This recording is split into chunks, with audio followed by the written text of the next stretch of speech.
కళ్ళు తిరిగి పడిపోయిన ఇందు గురించి గుండె పగిలి నిజం విన్న రేఖ, రాజ్, అపర్ణ అసలు ఇదంతా ఎలా జరిగిందనేది వీడియోని స్కిప్ చేయకుండా చివరి వరకు చూడండి. బ్రహ్మముడి అప్కమింగ్ ఎపిసోడ్స్లో ఏం జరగబోతుందో ముందుగా తెలుసుకోవాలి అనుకుంటే వీడియోని లైక్ చేసి ఛానల్ని సబ్స్క్రైబ్ చేసుకొని పక్కనే ఉన్న బెల్ సింబల్లో ఆల్ పై క్లిక్ చేయండి. రాజు రేవతి కొడుకన్న విషయం రేఖ తెలుసుకోవాలి అని మీరు కూడా కోరుకుంటే కామెంట్లో ఎస్ అని టైప్ చేయండి. ఇంకా రాజుది అలాగే ఇందుది అబద్ధపు పెళ్ళని, అసలు వాళ్ళిద్దరూ పెళ్ళే చేసుకోలేదు అన్న విషయం అయితే బయట పడిపోతుంది. ఎందుకంటే అనుమానం వచ్చిన వీళ్ళిద్దరూ ఇందు చేత అయితే ఒట్టు వేయించుకోవడంతో అపర్ణకు కాస్త ఇందు నిజం చెప్పేస్తుంది. మేమిద్దరం పెళ్లి చేసుకోలేదు, అద్దె మొగుడిగా తీసుకొచ్చాను అనగాని అద్దె మొగుడిగా తీసుకురావడం ఏంటే అంటూ ఇందుని చాలా తప్పు పడుతుంది. ఇంకా అపర్ణ అయితే, కానీ నేను తీసుకొచ్చింది కరెక్ట్ మనిషినే నానమ్మ అని చెప్పనేసరికి ఏం మాట్లాడుతున్నావే, కరెక్ట్ మనిషిని తీసుకురావడం ఏంటి, తను ఎవరో కాదు నీ కూతురు కొడుకు రాజు, అంటే అత్తయ్య కొడుకు అని చెప్పనేసరికి ఒక్కసారిగా అపర్ణ షాక్ అయిపోతుంది. నేను ముందు నుంచి చెప్తూనే ఉన్నాను కదండి, వాడిని చూడగానే నాకు నా మనవడే గుర్తొచ్చాడని. ఇంకా ఎమోషనల్ అయిపోతుంది. చిన్నప్పుడు వాడితో ఆడిన ఆటలు అన్నీ కూడా గుర్తు తెచ్చుకుని ఎమోషనల్ అయిపోతుంది. ఇంకా అపర్ణ అయితే, కానీ నువ్వు నీ ప్రేమను లోపల దాచిపెట్టుకోవాలి. ఇప్పుడే నిజం బయట పెడితే తర్వాత చాలా ప్రాబ్లమ్స్ వస్తాయి. రేఖ ఆంటీ ప్రాణాలు తీయడానికి కూడా వెనకాడదు.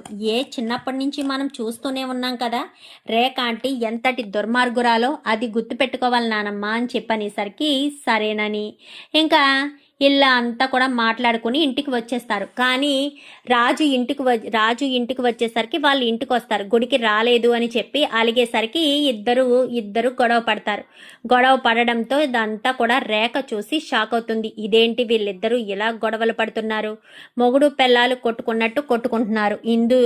ఐశ్వర్య ఏమో అసలు వీళ్ళిద్దరూ భార్యాభర్తలే కాదు అన్నట్టు మాట్లాడుతుంది. అసలు ఏమీ అర్థం కావట్లేదు అని చెప్పి ఇంకా అనుకుంటూ ఉంటుంది. రేఖ అయితే చూసి తట్టుకోలేకపోతుంది. వీళ్ళిద్దరినీ కలిసి ఉండనివ్వకూడదు, ఏదో రకంగా విడగొట్టేయాలి అని అనుకుంటూ ఉండగానే ఇంకా వీళ్ళిద్దరూ అలానే జాయిగా దగ్గర అవుతూ ఉంటారు. ఇంకా ఆల్రెడీ అపర్ణకు చెప్పేసింది కదా, చెప్పేయడంతో ఇంకా ఇద్దరు కూడా ఒకరోజు ఇంట్లో ఉంటారు. గదిలో ఉండేసరికి ఇద్దరు గదిలో ఉన్న సమయంలో బల్లంటే రాజుకి భయం కదా, ఆ భయంతోనే రాజు పడుకుంటాడు. బెడ్ మీద పడుకో అని చెప్తుంది. ఇన్ని రోజులైతే బావాని తెలిసింది కదా, సో తనకి ఎక్కువ మర్యాద ఇవ్వడం అదంతా కూడా గమనిస్తూ ఉంటాడు రాజు అయితే. ఏంటి ఎప్పుడూ లేనిది మేడం గారు, నేను ఏం చేసినా ఏమీ మాట్లాడడం లేదు, ఇంతకు ముందు ఏదైనా అయితే కైమనేది, ఇప్పుడు బావా అంటూ పిలుస్తూ తెగ సంతోషపడిపోతుంది, ఏంటో విషయం అని చెప్పి అనుకుంటూ ఉంటాడు రాజు అయితే. కానీ తన మనసులో ఇందు మీద ప్రేమ మొదలవుతుంది. రాజ్కి ఇందు మీద ప్రేమ మొదలవుతుంది. ఇందుకు కూడా రాజ్ మీద ఇష్టం మొదలయ్యి, తన సొంత బావే కదా, ఏదేమైనా సరే వీళ్ళందరినీ సెటిల్ చేయాల్సిన బాధ్యత నాదే అని అర్థం చేసుకుంటుంది ఇందు అయితే. ఇంకా ముందు మా ఇద్దరి పెళ్ళి జరగాలి, ముందు మా ఇద్దరం మనసులో మాట చెప్పుకొని ఇద్దరి పెళ్ళి జరిగిన తర్వాత మేమిద్దరం కలిసి మిగిలినవన్నీ చెయ్యాలి, అమ్మ డైరీలో రాసుకున్నవన్నీ నేను నెరవేర్చాలి అని చెప్పి ఇంకా ఇందు అయితే అనుకుంటుంది. ఇంకా రోజు తనకి నిజం చెప్పేయాలనుకుని ధైర్యం తెచ్చుకుని వచ్చేసరికి గదిలోకి రావడంతో గదిలో కూర్చుని ఉంటాడు రాజు. గదిలో కూర్చుని ఉండేసరికి హాయ్ రాజు అని చెప్పాను, కానీ చెప్పండి మేడం అని చెప్పనేసరికి నీతో ఒక మాట చెప్పాలి అనగాని నాతోట ఏ మాట, ఏ విషయం గురించి అనేసరికి ఇది చాలా సీరియస్ మ్యాటర్, ఇంపార్టెంట్ విషయం, ఈ విషయాన్ని మాత్రం సీరియస్గా తీసుకో అనగానే నువ్వు ఏ విషయం చెప్పినా నేను సీరియస్గానే తీసుకుంటాను ఇందు, జోగ్యులుగా ఎప్పుడూ తీసుకోను. అసలు దేని గురించి నువ్వు ఇంతలా మాట్లాడుతున్నావు, నువ్వు ఎవరో నీకు తెలుసా అని చెప్పనేసరికి ఏం మాట్లాడుతున్నావు ఇందు, నేనెవరో తెలియకపోవడం ఏంటి, చలపతిరావు లక్ష్మీల కన్న కొడుకుని అని చెప్పనేసరికి అలా అని మీ అమ్మ వాళ్ళు చెప్పారా అని చెప్పాను. కానీ అవును, మరి కన్న బిడ్డల గురించి చెప్పేది తల్లిదండ్రులే కదా, అలా అని మా అమ్మ వాళ్ళు చెప్పారా అంటూ మాట్లాడతావేంటి అనేసరికి అవును మీ అమ్మ వాళ్ళు చెప్పారా నీకు అని అడుగుతున్నాను. చెప్తే గనక నిజంగానే నువ్వు వాళ్ళ కన్న బిడ్డవి కావచ్చు, లేదంటే కన్న బిడ్డవి కాకపోవచ్చు అని చెప్పనేసరికి నమ్మలేకపోతున్నాను. నువ్వేదో నాకు విషయం చెప్పడానికి ప్రయత్నం చేస్తున్నావు. మా అమ్మ నాన్న అంటూ అందరి విషయం గురించి అడుగుతున్నావు. అసలు నువ్వు దేని గురించి మాట్లాడుతున్నావు, దేని గురించి అడుగుతున్నావు, ఏ విషయాన్ని దృష్టిలో పెట్టుకుని మాట్లాడుతున్నావు అని అనేసరికి చెప్తాను, అంతా చెప్తాను, ఎందుకంటే చెప్పాల్సిన టైం కాబట్టి ఖచ్చితంగా చెప్తాను అంటూ మాట్లాడతారు. ఏమంటున్నావు నువ్వు, దేని గురించి అని చెప్పనగానే చెప్తాను రాజు, నువ్వు అనుకుంటున్నట్టు చలపతిరావు లక్ష్మిలా కొడుకువి కాదు అనగానే ఏమంటున్నావు, నేను చలపతిరావు లక్ష్మీల కొడుకును కాదా అంటూ మాట్లాడుతుండగానే బల్లి కాస్త సౌండ్ చేయడంతో ఒక్కసారిగా ఇంకా రాజు వెళ్ళి హిందూ మీద పడతాడు. హిందూ రాజు ఇద్దరూ మంచం మీద పడతారు. ఒకరి కళ్ళల్లోకి ఒకరు అలా చూసుకుంటూ ఇంకా వాళ్ళిద్దరూ వాళ్ళని కంట్రోల్ చేసుకోలేక ఇద్దరు కూడా ఒకటవుతారు. ఒకటయ్యేసరికి మరుసటి రోజు ఉదయాన్నే ఇంకా రాజు ఏదో జరిగింది, ఏదో జరిగిపోయింది అని రియలైజ్ అవుతాడు. రియలైజ్ అయ్యేసరికి ఏమైంది, ఏం జరిగింది, రాత్రి అని చెప్పాను కానీ జరగాల్సిందే జరిగిందిలే బాబా అని చెప్పనేసరికి ఏం మాట్లాడుతున్నావు, జరగాల్సింది జరగడం ఏంటి అనగానే అవును, మనిద్దరం భార్యాభర్తలం కదా, మనిద్దరికీ జరగాల్సిందే జరిగిందంటూ ఇందు వెళ్ళిపోతుంది. ఏంటిందు ఇలా ఇరికించేసింది, భార్యాభర్తలేంటి, తనను నేను కేవలం అద్దె మొగుడిగానే కదా ఇక్కడికి వచ్చాను, మరి నన్ను భర్త అంటుందేంటి, నిజంగానే నేను తనని పెళ్లి చేసుకున్నానా, లేదు కదా, మరి తను ఎందుకు నన్ను భర్త అంటుంది, జరగాల్సిందే జరిగింది అంటుందేంటి, నాకేం అర్థం కావట్లేదు, చాలా టెన్షన్గా ఉంది అనుకుంటూ ఇంకా తెగ కంగారు పడిపోతూ ఉంటుంది.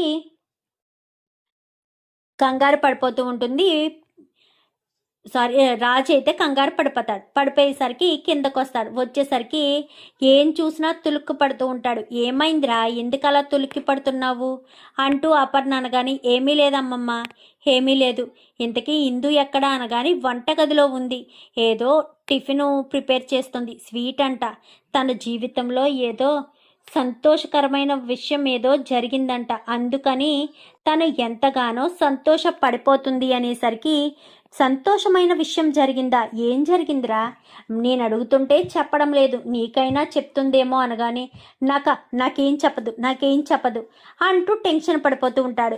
ఏంట్రా అంతలా టెన్షన్ పడిపోతున్నావేంటి అనగానే ఏమీ లేదమ్మమ్మ అని చెప్పి బయటికి వెళ్ళిపోతాడు. బయటికి వెళ్ళిపోయేసరికి ఏంటి వీడు ఎంతలా కంగారు పడిపోతున్నాడు, దేని గురించి ఎంత దారుణంగా కంగారు పడుతున్నాడు అనుకుంటూ ఉంటుంది ఇంకా అపర్ణ అయితే. ఇంకా అలా అపర్ణ అనుకోవడంతో సరే అని ఇంకేం మాట్లాడకుండా సైలెంట్గా అక్కడి నుంచి తన పని తాను చేసుకుంటుంది. ఇంకా ఇదిలా ఉండగా ఒకరోజు ఇందు అప్పటికే 1 నెల రోజులు గడిచిపోతుంది. మెట్లు దిగుతూ ఉంటుంది, వెనకాల రేఖ దిగుతూ ఉంటుంది, రాజు ఏమో కింద ఉంటాడు. లేట్ అవుతుంది ఆఫీస్కి అని చెప్పనేసరికి వస్తున్నా అంటూ దిగుతూ అలా వెనక్కి ఒక్కసారిగా వాలిపోవడంతో వెనకాలే వస్తున్న రేఖ పట్టుకునేసరికి ఇందు అంటూ రేఖ పిలవడంతో ఏమైంది పిన్ని అని చెప్పాను కానీ ఏమో తెలియదు రాజు, సడన్గా వెనక్కి పడబోయేసరికి పట్టుకున్నాను అనగానే ఇందు అనేసరికి వెంటనే డాక్టర్కి ఫోన్ చేయండి అనగానే సరే అని శేషు డాక్టర్కి ఫోన్ చేస్తాడు. లేడీ డాక్టర్ రావడంతో ఇంకా చూడండి డాక్టర్ ఏం జరిగిందో ఏంటో, మా మనవరాలు కళ్ళు తిరిగి పడిపోయింది అనేసరికి వెంటనే ఇంకా డాక్టర్ చేయి చూసి చెక్ చేసి మీ మనవరాలు తల్లి కాబోతుంది అనగాని ఒక్కసారిగా షాక్ అయిపోతారు వీళ్ళిద్దరూ. రేఖ కూడా షాక్ అయిపోతుంది, ఎందుకంటే భార్యాభర్తలు అనుకున్నా తను కడుపుతో ఉందనగానే రేఖ అందుకు షాక్ అవుతుంది. ఇంకా రాజు అపర్ణ సుభాష్ వీళ్ళైతే ఇదేంటి, ఇది వాడిని అద్దె మొగుడిగానే కదా అనుకుంది, మరి ఇది కడుపుతో ఉండడం ఏంటి అనుకుంటూ కంగారు పడుతూ ఉండేసరికి రాజు అయితే ఆ రోజు జరిగిన దానికి ఇందుకి ప్రెగ్నెంట్ అయిందేమో, ఇప్పుడు ఇందుకు నేను ఏం సమాధానం చెప్పాలి, తను స్పృహలోకి వస్తే ఏం నిర్ణయం తీసుకుంటుందో ఏంటో చాలా భయంగా ఉంది అని చెప్పి మాట్లాడేసరికి ఇంకా అపర్ణ కాస్త అమ్మ ఇందు అని పిలిచి గదిలోకి పిలుస్తుంది. అదేంటే మీరిద్దరూ పెళ్లి చేసుకోలేదు అన్నావు, మరి నువ్వు ఎలా తల్లి కాబోయావు అనగానే అది ఒక రోజు అంటూ విషయం చెప్తుంది. ఇప్పుడు అర్జెంటుగా మీ ఇద్దరికి పెళ్లి జరగాలి, ముందు అబ్బాయిని ఒప్పించు, పెళ్లి చేసుకుందామని చెప్పు, మేమెవరూ రాము, చాటుగా చూస్తాము, మీరిద్దరూ గుళ్ళోకి వెళ్ళి పెళ్లి చేసుకుని వచ్చేసేయండి అని చెప్పనేసరికి, ఎలాగా సత్యనారాయణ వ్రతం ఉంది కదా, ఆ వ్రతంలో నీ మెడలో తాళి కట్టించమని పంతులు గారితో చెప్పిస్తాను, సరేనా, ముందు సత్యనారాయణ వ్రతానికి ఒప్పించు, తాళి కట్టడానికి కూడా ఒప్పించు అనేసరికి సరేనానమ్మా అని చెప్పి ఇంకా రాజు దగ్గరికి వస్తుంది. వచ్చేసరికి ఏంటి, ఏమైంది, ఏం జరిగింది అంటూ మాట్లాడడంతో ఏం జరగడం ఏంటి, ఏం కాలేదు కదా, ఏదో అయినట్టు ఎందుకో తెగ బాధపడిపోతున్నావు అనగానే ఏం జరగనట్టు అనుకోవడం ఏంటి, ఆల్రెడీ జరిగిపోయింది కదా, నా కడుపులో నీ బిడ్డ పెరుగుతుంది అనేసరికి ఆ రోజు ఏమీ కాలేదు అన్నావు, ఆ రోజు జరిగిన దానికే ఈ ప్రతిఫలం అని చెప్పనేసరికి ఇప్పుడు ఏం చేద్దాం అనగానే కడుపులో బిడ్డను తీయించేసుకుంటావు అనగానే పిచ్చి వేషాలు వేయొద్దు, ఇప్పుడు ఎలాగా సత్యనారాయణ వ్రతం జరుగుతుంది, ఆ వ్రతంలోనే నువ్వు నా మెడలో గుట్టు చప్పుడు కాకుండా తాళి కట్టే, నేను నిన్ను ఇష్టపడుతున్నాను, పెళ్లి చేసుకోవాలని అనుకుంటున్నాను, నువ్వు కూడా నన్ను పెళ్లి చేసుకోవాలనుకోవడమే సరైన సమయం, లేదంటే మాత్రం నా కడుపులో ఉన్న బిడ్డ పెరిగితే బిడ్డకు తండ్రి ఎవరు అనే ప్రశ్న వస్తుంది, ఎలాగా నువ్వే నా మొగుడివి అన్న విషయం అందరికీ తెలుసు కాబట్టి నువ్వే నా మెడలో తాళి కట్టు అని చెప్పనేసరికి అది కాదు అని చెప్పాను కానీ తాళి కట్టాల్సిందే, నువ్వు నన్ను పెళ్లి చేసుకోవాల్సిందే, సత్యనారాయణ వ్రతం అంటున్నారు కాబట్టి ఆ నానమ్మ తాతయ్యలను ఒప్పించి తాళి కట్టే ప్రోగ్రాం కూడా నువ్వే ఫిక్స్ చేసుకో అని చెప్పి ఇంకా చెప్తుంది ఇందు. అయితే చెప్పేసరికి ఏంటిది ఎలా బుక్ అయ్యాను అని రాజు అనుకుంటాడు. అయినా ఇందుని రాజు మొదట ప్రేమించాడు కదా, సో నేను కూడా తనని ఇష్టపడ్డాను కాబట్టి ఇంకా పెళ్లి చేసుకోవడమే మంచిది, ఒక అమ్మాయి జీవితాన్ని నాశనం చేసిన నేను పెళ్లి చేసుకోక తప్పదు అని రాజు అయితే అనుకుంటాడు. అలా అనుకున్న రాజు ఇందుని పెళ్లి చేసుకోవాలని అనుకుంటాడు. రేఖ మాత్రం ఇదంతా చూసి ఇందు కడుపుతో ఉండడం ఏంటి, ఇంకా నాకు ఆస్తి రాదు అని బెంగ పెట్టుకుంటుంది. చూద్దామా రాబోయే ఎపిసోడ్స్లో ఇలాగే జరగాలని మీరు కూడా కోరుకుంటే కామెంట్లో ఎస్ అని టైప్ చేయండి. Thank you for watching.